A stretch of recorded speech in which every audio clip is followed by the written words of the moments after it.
This video shows how to remove characters from the left in Excel, that is from our right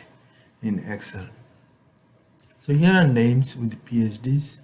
and I want to remove PhDs up to comma, and to do this I select this cell and then go to the formula bar, start with an equal sign, and since it is computer's left, so I start with the left function, parenthesis, select the cell, then comma, parenthesis, then we use len function, then parenthesis, select the cell again, and close parenthesis, minus, then we count the number of characters. So I already counted the number of characters are 7, and close parenthesis, and see the PhDs up to comma